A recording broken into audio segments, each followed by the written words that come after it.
Welcome, Greek U Nation, to episode number 191 of the Fraternity Foodie Podcast.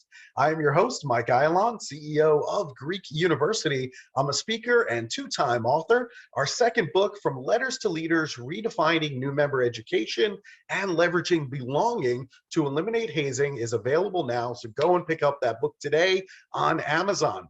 We call these episodes the Fraternity Foodie Podcast because there is nothing like great food to bring college students together.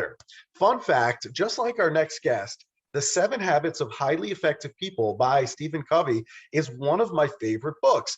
Habit number 5 is to seek first to understand, then to be understood.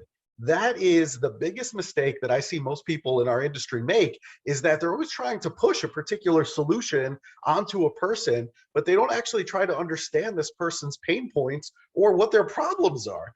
You must also have integrity and be able to say that you don't have the right solution for them in some cases, and then just refer them out to other organizations that are out there. So, I think that's really important. That's why I think Greek University has been so successful. And I think by actively listening and actually understanding the problem, we can get you to the right person with the right expertise instead of selling you a particular solution. So hopefully that's helpful to our audience as they go on and start developing their own companies and start getting out there in the real world. Now, Noah St. John is recognized as one of the most requested, in-demand business and motivational keynote speakers and executive coaches in the entire world. He is the only author in history to have works published by Hay House, HarperCollins, Simon & Schuster, Mindvalley. You're counting each one? I'm pointing to them. These are my books right back here. Yeah, sorry, didn't mean to throw you up there, Michael. Nightingale-Conant, and The Chicken Soup for the Soul publisher. Noah has also delivered over 1,000 presentations for corporations, associations, business groups, colleges, universities, and youth organizations worldwide.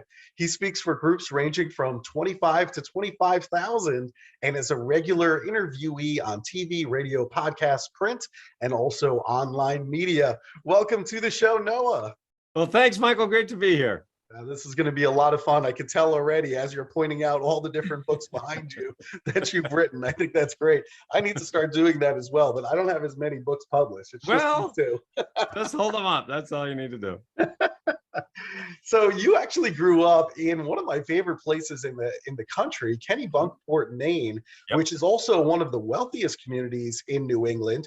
But your family was actually dirt poor. Your parents were always arguing about money, just like my family did when I was a kid. So we grew up pretty much identical. Right. So what was it like growing up in Kennebunkport, of all places?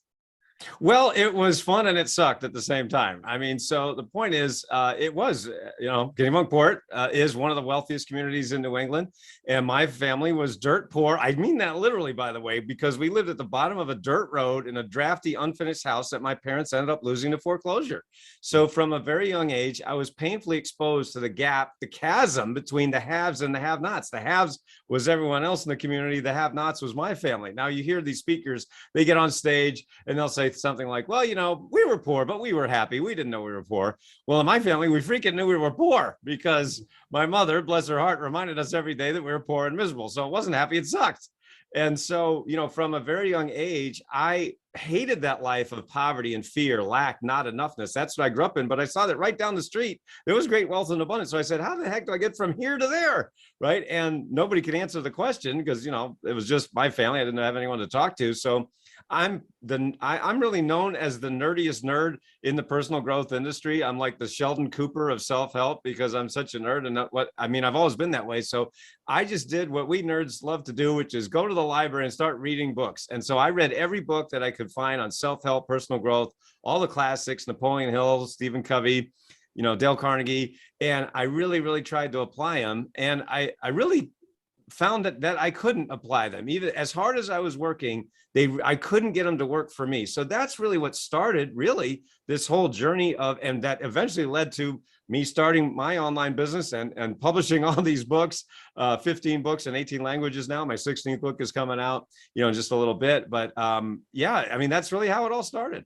That's really good for you. And you were browsing in your church bookstore when an audio tape set fell off the shelf. It landed at your feet. And of course, the book was The 7 Habits of Highly Effective People by Stephen Covey. So why is this particular book so influential? Because you've written books, you've read books. Why is this the one? Well, what happened was when I was 25 years old, I decided to commit suicide because I was so depressed, frustrated. I've been reading all these books, like I said, but I just couldn't get them to work. So I was broke, lonely, unhappy, miserable, had no, I didn't have any prospects for the future. So I said, you know what? I don't even want to be here anymore on the earth. And I decided to take my own life. Now, at the last moment, my life was spared. I do share that story in my books and in my seminars. But the point is that I'm like, well, now what am I supposed to do? And so I ended up, at my church bookstore. This was in the late '90s or mid '90s, actually. And I was browsing, and literally it dropped off the shelf and fell at my feet. And I looked around. I said, there was no one there. There was no wind. I'm going, how the heck did that happen? And I guess it was the hand of God or something that just went beep, and there, check this out, man. I'm like, and I looked at it and it said The 7 Habits of Highly Effective People. Now, I had never heard of it. I'd never heard of Stephen Covey, never heard of the title, but I'm like, well, that sounds really interesting. And so I listened to it in my car, and I just listened to it over and over and over again. And I would just be crying. I'd be in the car, just literally tears running down my face, listening to this. What Dr. Covey was teaching, because I realized that my whole life I've been doing the 7 habits of highly ineffective people. And that was my whole life, and up until that point. And so, fast forward a few years later, I actually got the opportunity to interview Dr. Covey. This was even before my first book came out. And my first book was published in 1998, and then later 1999 by the Chicken Soup people. I self-published first. But anyway, so I got to talk to and interview Dr. Covey. And he was amazing. What a wonderful man he was. And so you talk about integrity. I mean, he had integrity, and he had that presence about him, which I just so admired and respect, to this day. And he said something that I never forgot and still remember to this day. And he said, Noah, I want people to leave my seminars more impressed with themselves than with me. And isn't that an amazing statement to make? Because if you look at all the social media today, what is it? It's all, look at me, look how cool I am, look at all my cool stuff. And I'm not saying there's anything wrong with that. I'm not saying that, we all want to aspire to, have nice things. I mean, I have a nice house, I have nice cars and things like that. We all want those things.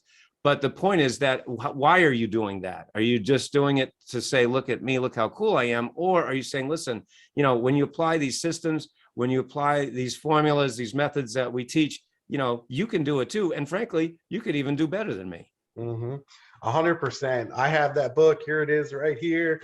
It's a fantastic read. So definitely go out and pick that up. And you're absolutely right. As a good speaker, if you can make your audience the star, that is ultimately how you're going to get booked over and over and over again. So I agree completely. These are all mistakes and lessons that I think I had to learn the hard way. But, once you understand them, then suddenly, things take off for you. So that's really nice. Now, in 1997, you had 2 epiphanies. The first one was the shower that changed everything when you discovered your AFFORMATIONS method. What is that method? What is that? Well, let me tell you, this is something that's brand new here. Well, I mean, new for most people. I've been teaching it for a quarter century now, but it's my teaching or my method called AFFORMATIONS. If you can see the screen here, it's AFFORMATIONS, not I, but O. So if you go to afformations.com, AFFORMATIONS, afformations.com, you can learn more about my AFFORMATIONS method. So really, the short version is that we all know what an affirmation is. If you've ever read a self-help book, an affirmation is a statement of something you want to be true. So like when I'm doing my keynote speeches, whether they're colleges or universities or Fortune 500 companies, I always like to have my audiences stand up and I say to them, all right, we're going to do an affirmation like the gurus teach us. And they say these statements like, I am rich. So everybody say, I am rich. Everybody goes, I am rich. You know what happens next? Everybody starts laughing. And I go, well, what are you laughing at? And they say, well, I'm not rich. And I say, but you just said you were. And they go, yeah, but I don't believe it. See, now that's the problem, right? Isn't that the problem with the traditional affirmations method? We say these statements, but really our brain doesn't believe it. And so we're just fighting our own beliefs. We're fighting our own brain. And so what they said was, well, listen, if you don't believe your affirmation, just repeat it 1,000 million billion cajillion times until you believe it someday. Now, for some people that works just fine, but for some of us, it didn't work at all, right? And so that's why I tell the story of the shower that changed everything. And the short version is that, I realized that, wait a minute, because this was April 1997, I was in the shower and I was thinking about this very thing. I was thinking about, why have I been using these statements, doing everything they said, and it never works? And I said, well, it's because the human mind actually operates with questions, not statements, but questions. In fact, psychologists call it the embedded presupposition factor of the brain. What that simply means is that when you ask a question, your brain has to search for the answer. So I said, why are we going around making statements we don't believe when the human mind responds automatically to something more powerful? And I said, well, what should we do then? And so I said, well, instead of saying the statement, I am rich, to which your brain says, yeah, right. I said, what would the question be? And then I said, why am I so rich? Why am I so rich? Now, for everyone watching, listening to this program, ask yourself that question right now. Why am I so rich? Now, what instantly happens in your brain? And Michael, I'll ask you, since we're talking, like when you ask that question, what instantly happens in your brain? Instantly, I look to answer it. So I'm searching for the answer, which is, family, which is a beautiful home, which is that literally I was dreaming 6 years ago of being in this position right where I am today. And it's true. And it actually happened. That's why I am rich. Exactly. See, so literally you're proving my point, and everybody watching, listening to this program can prove it right now to themselves by just asking better questions. So that's what my AFFORMATIONS method is in a nutshell. It's the process and method of using what you're already doing in your brain, which is asking questions, but instead of asking what I call disempowering questions. See, most human beings are going around asking really disempowering, or I also say lousy questions, right? Like, why am I so stupid? Why am I so fat? Why am I so lonely? Why can't I get a date on Saturday night? Why does nothing ever work out for me? Why is there more month left at the end of the money? Right? And when you ask lousy questions, what do you get? Lousy answers, right? And that creates a lousy life. So I said, well, what if we just flip the whole thing around, start asking empowering questions instead of disempowering questions that lead to phenomenal answers and create a wonderful life?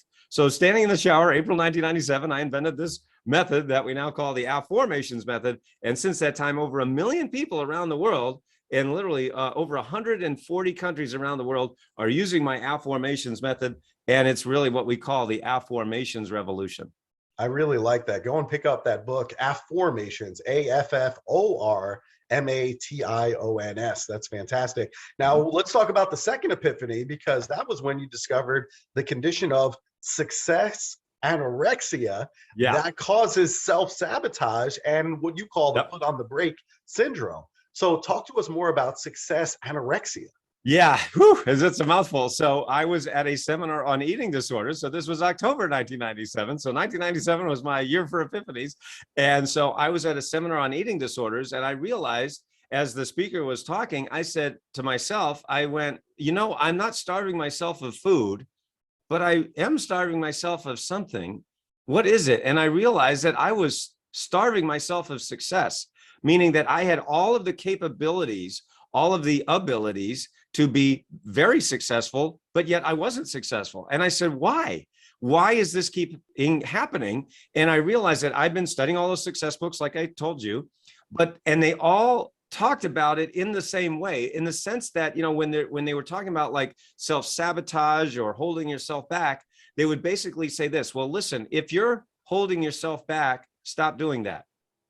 And I went, wow, that is really helpful. Thanks a lot, guys. Yeah, I never thought of that. It's like, and literally after I had that epiphany and that realization, I realized that saying something like that, which is what all the gurus say, if you're holding yourself back, don't hold yourself back. If you're sabotaging yourself, don't sabotage yourself. I'm like, that's like saying to an anorexic, well, why don't you just eat? No, duh. I mean, like, if it was that easy, then no one would ever have any problems, would we? So it doesn't even make any sense when you see it in this new way. So I was literally there and I said, oh my gosh, this explains my whole life. And I knew, because as Emerson said, what is most personal is most universal. So I said, because this is so personal to me, I knew that millions of people had to feel exactly the same way, but no one had ever talked to them about it. And that's why I decided to write my first book, which was entitled Permission to Succeed, because I realized that we don't need more how-tos of success. What we actually need is a formula and a method and a system to give yourself permission to succeed. And that later became and evolved into what is now called the Power Habit System, which you can go to powerhabits.com. And yes, I have 300 domains. I won't give you all of them.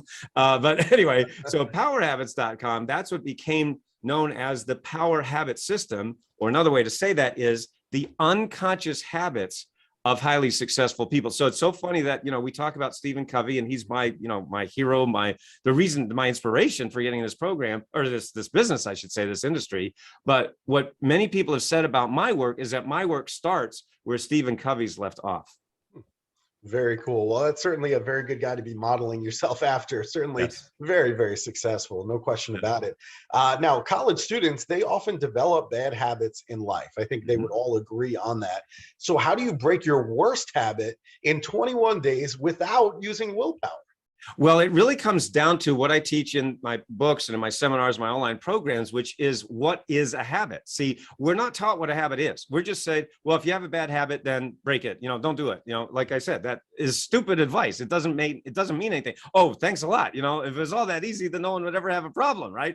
So the point is that what we're taught is just to use willpower, right? Meaning, hey, if you want to break a habit, just break a habit, and grit your teeth. So think about it in this way, for everybody listening and watching the program. So think about this. If you imagine if you're in your kitchen right now, somebody brings in a plate of chocolate chip cookies that just came out of the oven, right? And they smell great and they look great. And that smell is wafting. You can taste it, your mouth's watering, right?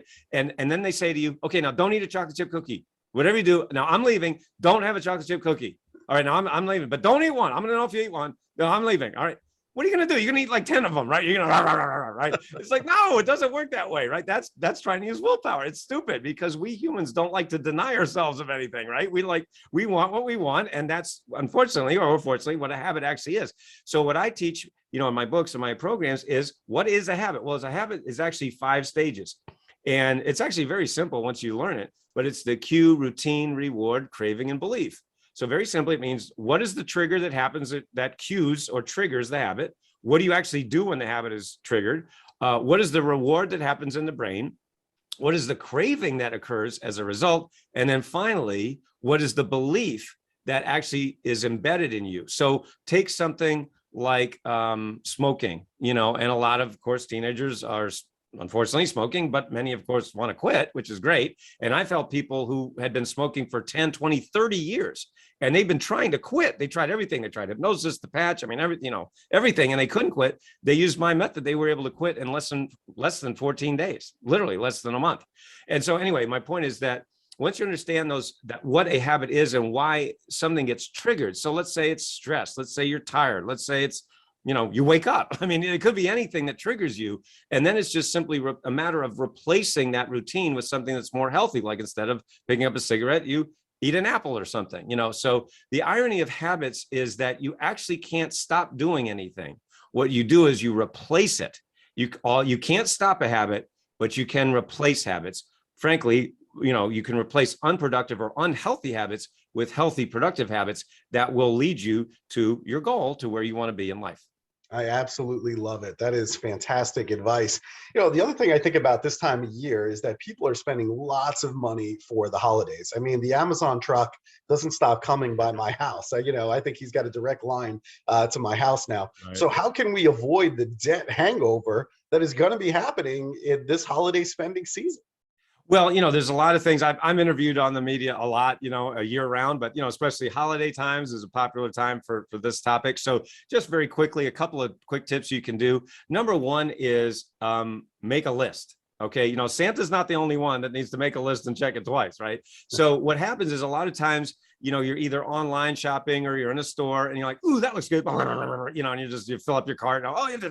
And so it's that binge spending. Right. And that's a problem, right? And so the point is you really want to make a list, both of, who you got to buy for, and then, how much you're willing to spend, right? And really stick to that list. And it's probably going to hurt a little bit to start. Okay, so that's one thing you can do right away. Another thing you can do is don't go when it's crowded, right? When it's crowded, then you sort of get caught up in that herd mentality. And, that can really be a problem because, it's like, oh, everybody else is buying something, I guess I got to buy something. And even when you didn't even need the thing. And then the third thing you can remember is that a lot of people over the holidays, it comes down the stress that they feel, because 38% of people, according to, a lot of surveys, say that 38 to 43% of people feel more stressed over the holiday season, which is no surprise, right? Because you got all this financial pressure, time pressure, and all these other things. But I believe it really boils down to just one word, which is obligation. We feel the sense of obligation. Now, the word obligation comes from the Latin word obligare, which means to bind. Isn't that interesting? So we really feel bound, to these, maybe people or relationships or just, traditions, which a lot of times we don't even know where they came from. It's like, you know what? We don't need more stuff. And that's the fourth thing to remember is, what was the last, gift you got from your brother or your sister or something that, what did you get last year? Most of us, we can't even remember, right? And so why? Because the value of things, like material things, actually goes down over time. And yet the value of experiences goes up over time. So you can probably, all of us can remember that time you went to the lake, or you went to the mountains, or you went to the beach, or you just had a nice vacation, with your family or your friends or whatever. So like I said a moment ago that I'm interviewed in the media all the time. The media person asked me the other day in an interview, well, what do you collect, Noah? And I answered, I collect experiences. I don't collect things. I don't need any more things. And I think most of us don't really. I mean, of course we want nice things. Again, I'm not saying don't have things, but I am saying that the value of things goes down over time, whereas the value of experiences. So when you think about that memory, it makes you happy. And so create those experiences, even if it's a staycation or a daycation or whatever it is. You don't have to spend a lot of money. You don't have to spend any money. Just make it a fun experience with your family members, with your friends, with your loved ones. And then the value of that experience will just only grow over time, literally over your entire lifetime. Yeah, you're 100% right on that. I know that for my family, going on cruises is like the big thing. Right. And so we just do that as a group to try to save money. Nice. And, before the pandemic, we were doing this every summer. And that's really what I remember each year is that cruise and those memories and the time that we spent there. I can tell you everything about what happened on that cruise. But if you ask me what I got from my siblings, for Christmas 3 years ago, I have no idea. Right. And that's what I mean. And so just you replaying the memory in your mind makes you happy all over again. And in fact, it makes you happier, maybe even than when you were there. That's what's amazing about experience and memory is that it really does. The value goes up over time. So the point is build that into and know that and build that into your, if it's holiday shopping or gift giving or whatever it might be, and realize that will never really change for us humans as our experience as we go through life. I love it. Now, the holidays are a very stressful time because I think we put pressure to go and visit certain family members. We have to be here then, there, then. I mean, there's so much stress that's going on right now. So what are some secrets to avoiding what you call the dreaded holiday meltdown? Yes, the holiday stress meltdown. Exactly. Yeah. And it really, remember, it comes down to that word obligation or obligare, which is to bind. So number one thing you can do right now is and I call it expect the expected, right? And, you've heard the term expect the unexpected. Well, I say to expect the expected, meaning, if you have a certain family member, isn't there always a family member that just pushes your buttons, right? And it's like, oh my God, Uncle Bob, I know he's going to, and it's like, and so what's so funny is like my mother, this happened for years, and her father, my maternal grandfather, he would always say these things that would annoy her. And she would say, why does he always have to da, da, da? And I said, because he's 90, because you think he's going to change? Is he reading self-help books? I mean, come on, he's not going to do anything different. He's not, so whoever it is, just realize they're going to do it. So don't let it trigger you. Walk into that situation going, okay, we know what's going to happen now. What am I going to do differently? Because now you're an adult and you're like, okay, I'm not a kid anymore. Now what am I going to do? A second thing you could do is use my AFFORMATIONS method, right? And you can literally calm yourself down literally in less than 60 seconds. In fact, if you go to our website, we've got tons of free resources, including a free IAFFORM audio download. It's called a 60-second stress buster. So again, if you go to noahstjohn.com, NOAHSTJOHN.com, you can download. We've got tons of free resources. You can even get my new book for free at noahstjohn.com. So just using those affirmations like, why am I so calm? Why am I so confident? Why am I happy? Why am I centered right now? See what I did? I just ask a question, and then your brain actually starts to answer it, and you start to literally relax in less than 60 seconds. And just one final really easy, quick tip that's free is breathe. Breathe. I know that sounds silly and sounds like almost stupid. Like, what do you mean breathe? But what's funny is when you get in a stressful situation, you actually forget to breathe. And what that does is it cues the fight or flight response in the brain. And so what you want to do is just very simply, if you find that stress going up and up and up, just go breathe in through the nose, count for 5, 1, 2, 3, 4, 5, and then hold it for 5, and then let it out for 5 through the mouth, like that. And so you can instantly, it literally triggers the relaxation response. And that simple thing, again, less than 30 seconds, and you can calm yourself very quickly. I love it. I'm going to be using the AFFORMATIONS myself. I'm going to be asking myself, why am I rich? I'm telling you, it's going to work. There you go. Every single time. So I love that tip, and I love the affirmations there.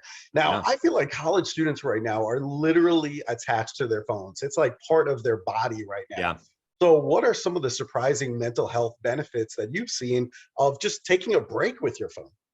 Yeah, no, okay. Now this is really important. I love talking about this subject because see what we have here, and by the way, I turned my phone off. That's why it's off. But we have what I call the IDD here at our fingertips. The IDD, that stands for infinite distraction devices. They are infinite distractions. And I mean infinite, because if you just go to YouTube, just one platform, there are over 149 billion videos on YouTube right now. 149 billion. There are, I believe it's 30 hours uploaded every second to YouTube. So you could watch nothing but cat videos on YouTube for the next 10,000 lifetimes, and you'll still never be done. And what's better than watching cat videos? Right, nothing. Exactly. So, I mean, come on. So the point is, we have to realize that the people who create these platforms, social media and everything else, they have designed it on purpose to manipulate your brain to make you addicted to their platform, because they make money the longer you and I stay on the platform. And that's tip number one, is just to realize what they actually are. They are devices, platforms to make money, right? And so how can they make money if you're not on it? Well, they can't. So their job is to addict your brain. And I mean, and they've got programmers working night and day. How can we get people more addicted to this? It's kind of, so, but just be aware of that, number one. So really the surprising health benefits include lowering your stress, right? And just being able to think more clearly, and not succumbing to that peer pressure, which is everywhere. And I mean, listen, I'm certainly out of college. I went to college twice, by the way, and never graduated. So I love college and had a great time there, even though I never graduated. But, I'm quite a bit older now. And I mean, I still succumb to that peer pressure. So it never really ends. What is so aggravating about social media is basically high school never ends. That's what really is aggravating, because it's just high school all over again. Who's the popular kids? Who's the in crowd and who's not? And it's like, if you're not in the in, it's like, you feel left out. And it's just these feelings of just inadequacy, and I'm not good enough. And I mean, unfortunately and sadly, and this is a very serious point, is that the teen suicide rate has gone up every year for the last 10 years. And there's no question that social media is a big part of that. So, just realize that their job is to get money out of you. And you go, but wait a minute, it doesn't cost me anything. Of course, it doesn't cost, it's free to join, but that means you are the product. You're the product. Everybody's on social media. You're the product. You're the data point. They're selling you advertising. I mean, again, they don't sell it. It doesn't cost you money, but they're selling it to these other companies that say, hey, let me put my ad in front of these people who are watching my stuff. And nothing wrong with it. It's not wrong. It's just, you've got to be aware. And I want everybody listening to this program and watching to be empowered, right? That's my job as, the mental health coach to the stars, as the father of AFFORMATIONS, as, the leader of successclinic.com, is to empower you. So I want you to be empowered, not disempowered, which is quite frankly what these platforms do. Yeah, well, thanks for that reminder. I think that's important to keep that in perspective because you're right. The mental health needs are just climbing and climbing. There was Yeah. actually just a report yesterday that came out from the Surgeon General talking about these mental health needs that are increasing with our youth. And you're Mhm. absolutely right. I mean, social media, you can point the finger squarely there because Definitely. I see it all the time. I mean, in terms of, just the fear of missing out and just Yeah. feeling like you're Left inadequate out. because you can't keep up with what's going on around you. And just real quick to that point is remember that this is one of the most ancient parts of the human brain body, which is the feeling of being left out of the community, of Mhm. the crowd. And that goes back to tribal days, which is, tens of thousands of years of human evolution, which is if you are not in the tribe, you're outside and you're going to be dead, so literally being expelled from the tribe is worse than death. That was a Mhm. fate literally worse than death, because death is easy. You just, they kill you and you're done. But no, if you're out there, I mean, you're going to get eaten. It's going to be really bad, so that is an ancient, and that's what they prey upon. Meaning the platforms do.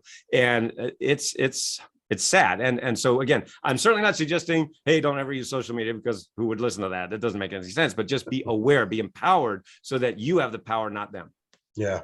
I want to talk about one last thing with you, which is apathy. There's so much of it within college student organizations like the fraternities and the sororities that are listening right now. So how do we build a more productive, motivated, and engaged team within these student organizations? It really comes down to what I call finding your because. That's one of the power habits that I teach, the power habits of unconsciously successful people. And in fact, that's the culmination. That's like the pinnacle of success, which is finding your purpose. That's larger than you. As an example, there's a lot of activism on campuses, college campuses all across the country and around the world, which is awesome. And, so many, college students are very active. But when you don't know why you're here, when you don't have that purpose, it can feel very empty. Again, I know from personal experience, because I decided to take my own life because I didn't have a purpose or didn't know my purpose back when I was 25 years old. And so I know what that's like to go, why am I even here? So finding your purpose is a crucial thing. And it can't just be about, well, I want to make a lot of money. I mean, there's nothing wrong with that. Nothing wrong with making lots of money. It's a great thing. But is that really all? Is that it? And for most people, that's not enough. So, when you're looking at what to get involved with, find something that makes you excited. So for example, with a name like Noah, I'm very passionate about saving our oceans, right? I mean, I would be, wouldn't I? And so, there's a thing going on right now about cleaning up our oceans. And I mean, not one thing, there's, hundreds of, or thousands maybe, of communities or, organizations saying, let's clean up the oceans, let's get the plastic out, because the plastic is, I mean, that's a whole huge, enormous conversation. But the point is, that is the type of thing that gets me excited now, because I'm able to give back, I'm able to help people, I'm able to empower people, as I said. And so, getting involved in that is something much larger than me. I mean, it's the oceans, it's huger than me by a factor of a million, a billion, a cajillion. And so that's the point, is when you find something like that just gets you excited and inspired, that really just, frankly, apathy goes out the window, because you're like, wait a minute, I'm on fire right now and I want to do this. I want to make a difference. I want to make an impact, even if it's in a very small way, which for all of us, it might seem very small. But if we are able to get together and as a community, I mean, I'm talking about as humans, we can make a big difference. And so find your purpose, find your why to, find your because. That, again, and I'm not saying that money's a bad thing. Money's great. It's awesome, but it's not really enough for most people to say, this is why I'm here. I'm here to make $1 billion. Well, okay. But I mean, really, I'm here to make a difference. I'm here to help people. I'm here to clean up the oceans, whatever it might be for you, find that button. And I always say, whatever button you find, just keep pushing that button, whatever it is, just keep pushing that button. And you'll find that not only do you, ironically, you actually make more money because you're on fire with your purpose, but you also become happier. And, that's what I call moving up the income happiness scale to have, really, which is what I call the freedom lifestyle. And that is really what I think we all want. Yeah, I love that answer. I think today's students, Gen Z, they want to make the world a better place. Yes. But you have to ask that question of your teammates. What is it that motivates you? What is it that you want to do? What is your dream? What is your purpose? And once you go around the room and you ask those questions, make sure that somebody's documenting all of this. So that way we know how to motivate everybody, because everybody is motivated by something different. You might be motivated by cleaning the oceans. I might be motivated by solving world hunger. So we need to figure out where are we going to meet as a group, so that way we're both getting what we need out of the organization. So Absolutely. That's really good stuff. Now, we do love good food here at the Fraternity Foodie Podcast. So I need to know, what is your favorite restaurant in the North Canton, Ohio area? Well, we have a lovely Japanese restaurant here. It's called A1 Japan, and I mean, it's they do all the stuff, which is so cool. I'm like, how do they do that? And I think it's amazing. They do a really nice job, and what's nice is the portions are really big. So basically you're getting 2 meals for the price of one. So I love taking my wife there. We go there for different celebrations and anniversaries and birthdays and stuff. So that's our favorite restaurant here in the area. I like that. That's very good. My son would love going there. Any hibachi restaurant around the country, he is down. It's entertainment. It's tasty food. It's fresh. And he's down anytime. So I think I'm going to have to take him next time I'm in North Canton, Ohio, to A1 Japan. Yes. I love it. I love it. So, all right, if our student listeners, if they want to bring you in to speak on their college campuses, where is the place to go to connect with you? Very, very easy to remember. It's booknoah.com. And all you have to do is say, who should we book? Booknoah.com. Booknoah.com. Can't get any easier than that. You'll remember that. Booknoah.com. Booknoah.com. It doesn't get any easier than that. I think that's the easiest answer I've received in over 200 interviews. Just booknoah.com. Booknoah.com. Come on. You can't go wrong. I can tell you have a very extensive domain library. I can't wait to talk to you about that someday. Well, this has been a lot of fun, Noah. I really appreciate your time here. And I know our listeners really enjoyed it. So to our listeners, if you like Noah's talk today, feel free to like that, share that with other college students on campus, on social media, whenever you're on social media. And we certainly appreciate your time. We'll see you next time on the Fraternity Foodie Podcast. Thanks so much, Noah. All right. My pleasure. Bye.